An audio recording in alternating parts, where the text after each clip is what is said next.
Selamat sore saudara-saudara sekalian. Pada sore ini kami akan menyampaikan perkembangan terkini respon pandemi COVID-19 yang kita laksanakan secara tersistematis sinergi dengan semua pihak yang dikoordinasikan oleh gugus tugas percepatan penanganan COVID-19. Saudara-saudara sekalian, mulai hari ini Kementerian Pendidikan dan Kebudayaan telah mulai menayangkan program belajar dari rumah di TVRI untuk semua siswa, guru, dan orang tua murid. Ini penting agar proses belajar masih tetap berjalan meskipun dari rumah. Oleh karena itu, manfaatkan kebijakan yang diberikan oleh pemerintah ini dengan sebaik-baiknya agar kita bisa mengisi waktu di rumah dengan hal-hal yang sifatnya produktif. Oleh karena itu, tetap di rumah. Karena inilah yang menjadi kunci sukses kita untuk menekan semaksimal mungkin penularan kasus baru akibat interaksi dengan orang tanpa gejala, orang dengan pemantauan yang berada di luar rumah. Ini menjadi penting karena inilah kekuatan kita. Kementerian Kesehatan telah menyetujui permintaan Gubernur Provinsi Banten terkait dengan penerapan pembatasan sosial berskala besar untuk Kota Tangerang, Kabupaten Tangerang, dan Kota Tangerang Selatan. Dengan demikian, maka lengkap sudah seluruh klaster yang berada di Jabodetabek setelah sebelumnya ditetapkan PSBB untuk Kota Bogor, Kabupaten Bogor, Kota Depok, Kota Bekasi, dan Kabupaten Bekasi.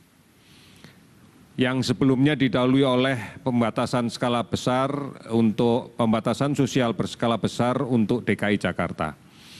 Artinya, maka seluruh klaster epidemiologi Jabodetabek sudah dalam satu sistem yang integral. Kita harus menyadari bersama bahwa faktor pembawa penyakit COVID-19 ini adalah orang. Pergerakan aktivitas sosial orang yang memungkinkan terjadinya pemindahan penyakit ini dari satu tempat ke tempat lain. Dan kemudian adanya kelompok masyarakat yang rentan karena tidak bisa melindungi dirinya, karena tidak menggunakan masker, karena tidak menjaga jarak komunikasi lebih dari 2 meter secara fisik.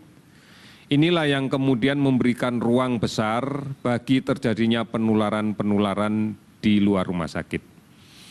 Oleh karena itu mutlak harus kita batasi aktivitas sosial kita, mobilitas sosial kita, agar resiko menularkan atau resiko tertular bisa kita tekan dengan semaksimal mungkin. Oleh karena itu hanya satu yang harus bisa kita lakukan. Mari bergotong royong, mari bertenggang rasa, mari saling melindungi dengan cara mematuhi ketentuan-ketentuan yang telah dibuat oleh pemerintah daerah dalam menjalankan pembatasan sosial berskala besar. Saudara-saudara sekalian, sifat virus corona ini adalah mampu berkembang biak dengan cara memecah diri, mereplika diri sendiri, dan seringkali bermutasi. Oleh karena itu, ini sangat rentan apabila orang yang tidak patuh untuk tetap tinggal di rumah terpapar berulang-ulang oleh pembawa virus yang lain. Secara klinis gambaran viral load, jumlah virus yang masuk ke dalam tubuh ini akan berpengaruh terhadap gambaran keluhan klinisnya. Semakin banyak virus yang masuk ke dalam tubuh kita, maka akan semakin berat gejala fisik yang muncul. Oleh karena itu, sepakat seluruh dunia untuk mengatakan tinggal di rumah, agar kemudian paparan virus ini tidak semakin hari semakin banyak, yang nantinya akan berimplikasi kepada keluhan fisik yang semakin lama semakin menjelek. Kita sudah menyaksikan penyebaran virus COVID-19 sejak beberapa minggu terakhir ini demikian cepat, demikian banyak. Ini adalah gambaran nyata bahwa memang aktivitas sosial kita belum kita batasi dengan baik. Oleh karena itu, mari bersama-sama kita pahami, kita harus sadar bahwa di antara keluarga masyarakat ada kelompok yang rentan terinfeksi, rentan terpapar oleh virus, yaitu mereka-mereka yang masih memiliki aktivitas sosial yang sangat aktif, masih berada di luar rumah untuk hal-hal yang kadang-kadang tidak penting.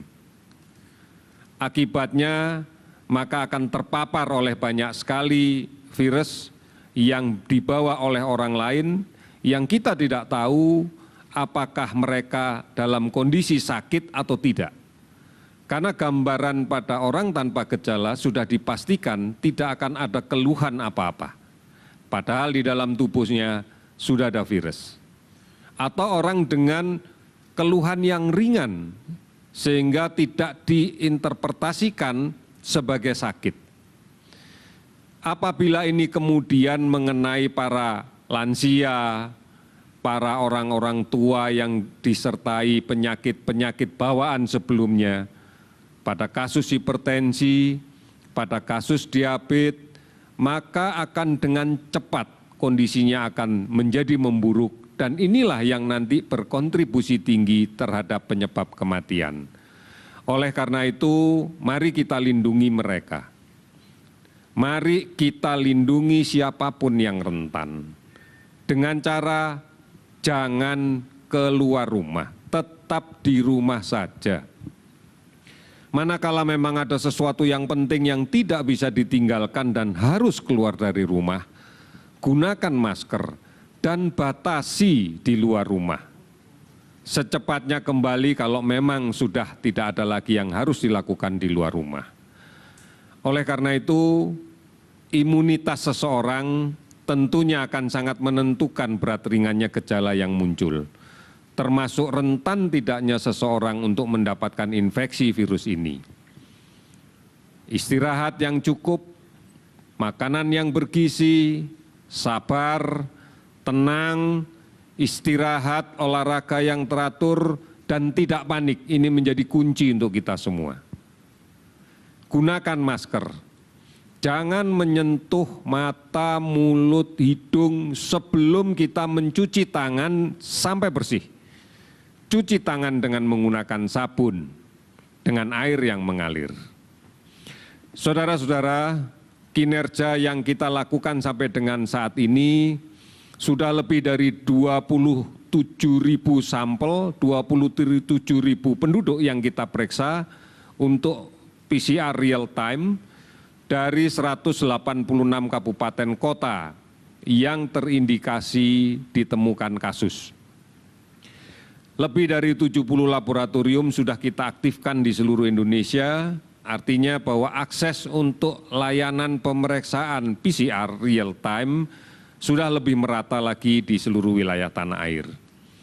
Kemudian kesungguhan pemerintah untuk melindungi tenaga kesehatan yang merawat pasien COVID ini sudah kita wujudkan, salah satunya bahwa kita sudah mengadakan lebih dari 800.000 APD dengan standar medical grade, dengan kualitas yang terbaik. Oleh karena itu, inilah kesungguhan pemerintah agar semuanya bisa bekerja dengan profesional dan lebih tenang. Sudah lebih dari 20.000 relawan yang bergabung untuk merespon COVID-19 ini melalui gugus tugas, baik di tingkat nasional maupun di tingkat daerah. Donasi masyarakat luar biasa dan kami mengapresiasinya karena sudah lebih dari 196 miliar rupiah telah diterima. Terima kasih masyarakat Indonesia, dimanapun saudara-saudara berada di seluruh dunia. Anda telah menunjukkan kepada dunia bahwa gotong royong adalah nilai utama dari budaya kita. Dan ini yang akan terus kita pertahankan karena sifat gotong royong inilah yang sekarang sedang diuji. Oleh karena itu, dapatkan informasi yang benar agar kita bisa mengambil sikap yang benar dan menjadi tidak panik. Beberapa layanan informasi secara resmi telah kita berikan, baik melalui portal covid19.go.id, hotline 119, WhatsApp COVID-19, Halo Kemkes, maupun layanan aplikasi online dan telemedicine yang lainnya. Oleh karena itu, ini cara bagi kita untuk memahami dengan benar apa sebenarnya COVID-19 ini. Mudah-mudahan dengan cara seperti ini, maka kita bisa merespon dan bersikap dengan benar pula di dalam kaitan dengan menyikapi COVID ini. Saudara-saudara, yang terakhir saya akan menyampaikan kondisi kasus positif yang kita dapatkan per tanggal sekarang. Kita patut bersyukur bahwa sudah ada 380 orang yang sembuh dari penyakit ini. 142 orang berada di Provinsi DKI sudah dinyatakan sembuh. Kemudian di Jawa Timur 73 orang dinyatakan sembuh. Kemudian di Provinsi Sulawesi Selatan 31 orang dinyatakan sembuh. Dan di beberapa provinsi yang lainnya. Kita berharap bahwa ini menjadi sebuah optimisme kita bersama bahwa COVID-19 bisa sembuh. Sekali lagi, COVID-19 bisa sembuh dan jumlah yang sembuh akan terus bertambah dari waktu ke waktu. Saudara-saudara, pada pemeriksaan hari ini kita dapatkan kasus konfirmasi positif sebanyak 316 orang, sehingga total kasus kita menjadi 4.557 orang.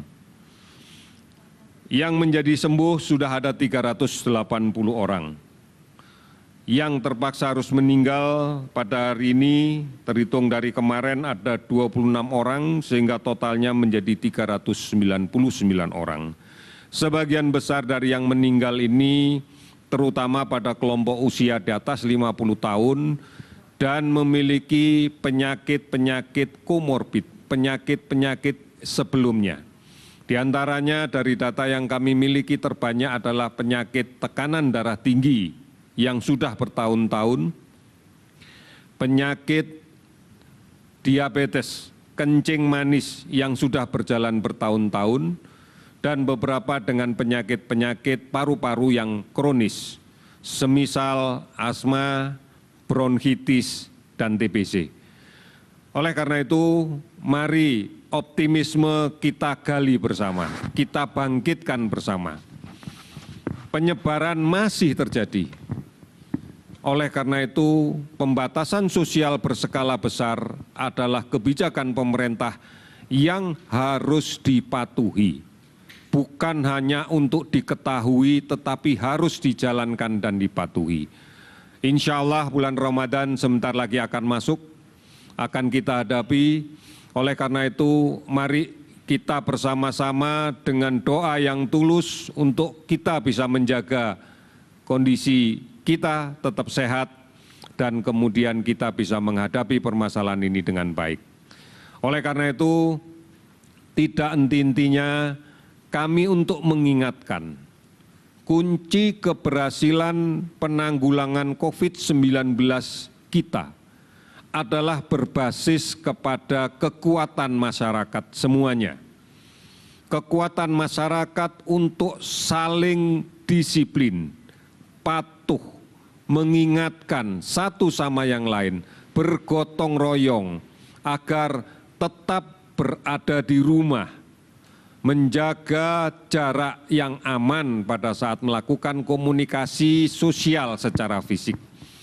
Gunakan masker kalau keluar rumah, cuci tangan dengan menggunakan sabun, dan tidak melaksanakan perjalanan kemanapun, tetap di rumah.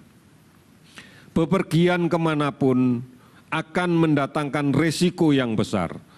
Bukan saja buat kita yang menjalankan bepergian karena mungkin terpapar oleh orang lain yang sakit, tetapi manakala kita juga mengalami sakit dan kemudian kita mendatangi orang tua kita di kampung, mendatangi saudara-saudara tua kita di kampung, maka ini akan bisa menyebabkan mereka menjadi sakit. Mari kita bergotong royong dan bersatu untuk melawan COVID. Pemerintah punya komitmen yang kuat mulai dari pusat sampai ke daerah. Masyarakat kami yakin punya komitmen yang kuat baik di tingkat desa sampai dengan RT RW. Oleh karena itu kita tetap harus meyakini bahwa dengan gotong royong dan bekerja sama, bahwa dengan semangat saling melindungi, kita pasti akan memenangkan peperangan ini melawan COVID-19. Indonesia pasti bisa. Terima kasih, selamat sore.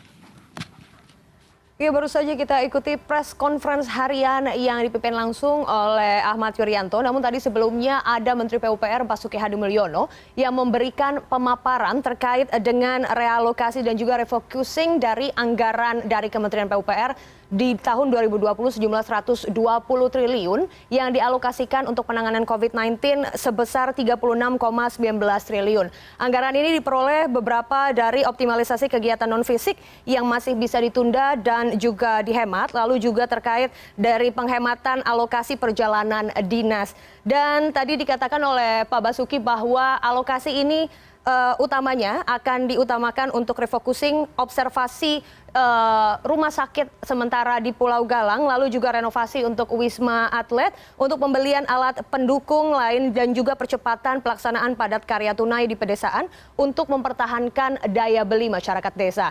Lalu tadi yang selanjutnya adalah pemaparan dari Jubir untuk COVID-19 Republik Indonesia Ahmad Yuryanto yang menyebutkan bahwa Kemendikbud sudah memulai tayangan program belajar dari rumah di stasiun televisi TVRI. Jadi untuk tayangan ini bisa dikonsumsi oleh semua murid dari tingkat SD sampai SMA hingga para guru pengajarnya. Lalu juga tadi disebutkan Kemenkes sudah setuju terkait dengan PSBB yang diajukan oleh Gubernur Banten untuk Kota Tangerang Raya, Kabupaten Tangerang, lalu untuk Kota Tangerang Selatan. Dan ini akhirnya melengkapi keseluruhan daerah-daerah penyangga DKI Jakarta yang semuanya memberlakukan PSBB. Lalu tadi disampaikan juga untuk sampai hari ini data sementara untuk COVID-19 pasien yang sudah berhasil sembuh sejumlah 380 orang. Pasien yang terkonfirmasi positif sampai tanggal 13 April ini adalah 4.557 orang. Dan pasien yang meninggal dunia sejumlah 399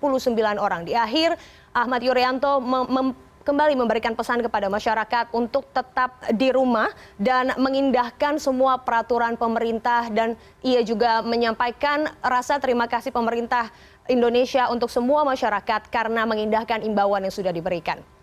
Dan CNN